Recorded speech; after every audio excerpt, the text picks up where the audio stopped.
Nothing excites the folks here in Washington like a sex scandal, and they've got one going now with GOP frontrunner Herman Cain. Nothing excites the Washington elites more than the idea of getting the media and voters away from talking about big government and talking about something irrelevant like sex. Our next guest is an economist, a prominent economist, whose ideas inspired Herman Cain's 999 plan. But he's now talking about whether or not, after many people have criticized it, this is even politically feasible. Is America ready for a national sales tax? Here to discuss is the Wall Street Journal senior economics writer and my good friend and Freedom Watch regular Stephen Moore, co-author of Return to Prosperity, How America Can Regain Its Economic Superpower Status. Steve, it's a pleasure. Welcome here. Welcome to the sanity-free zone of America. Don't stay here too long. There is something in the water. All right. We've been calling it the belly of the beast, and I haven't been drinking any water out of the tap, but thank you. The 999 plan that seemed to have got Herman Cain a lot of traction. He still has the traction. We'll see how long it lasts.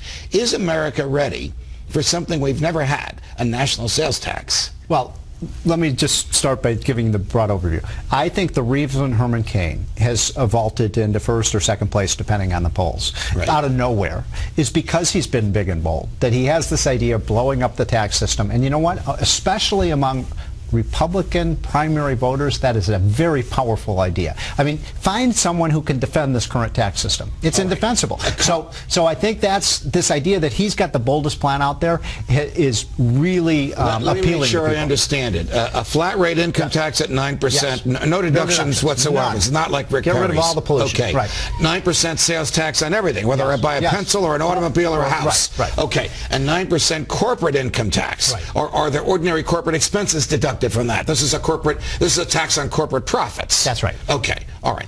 Now, some have said, I think Congresswoman Bachmann, if I have this correctly, give the government an inch, it'll take a mile. I mean, let the government tax 9% on sales today. That'll be 19% before President Cain is finished with his first term. It's a legitimate, what do you say about that? It's a very legitimate concern, and we've voiced this concern at the Wall Street Journal editorial page, saying, wait a minute, the idea of a national sales tax on top of an income tax gives us a little indigestion. And so the problem is, Judge, you know this as being a libertarian, you don't want to give the government and the Congress two levers to pull to get more revenues. So that's something that's made us uneasy. You know, Herman Cain's argument is, wait, we got the rates so low that the risk of this is very infinitesimal. I kind of disagree with him on that. I think the risk that, you know, goes to 9%, 10%, 11%. I mean, this is what happened in Europe, as you know. They have these sales taxes, and every year, you know, in Greece and these countries, they get in trouble, they raise the rate. Theirs is even more insidious. It's called a value-added tax. Exactly. It's just in the price. It's in the purchase price. Exactly. You almost can't tell how much of what you're buying is going to the person selling it to you and how much is going to the government.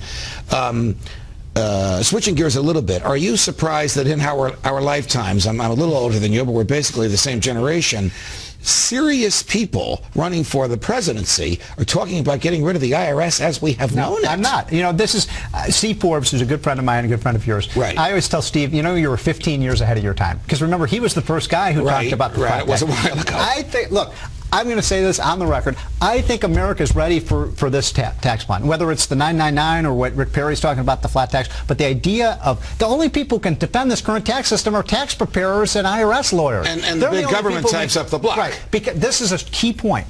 This issue of getting rid of the tax system, this is the ultimate Washington, D.C. versus America. Okay. America wants to get rid of the... Nobody around here wants to get rid of it. You think the people across the street want to get rid of the income tax? That's how they get the power. Is the resurrection of a lawsuit which appears to have been frivolous and which was settled amicably and quietly 15 years ago just a sideshow, as I said in the introduction to your segment, because people don't want to discuss what's really affecting us? I think it is. But Washington loves a sex scandal. Washington Washington How do you live in this town? Steve Moore, it's a pleasure, my friend. Thank you for joining us.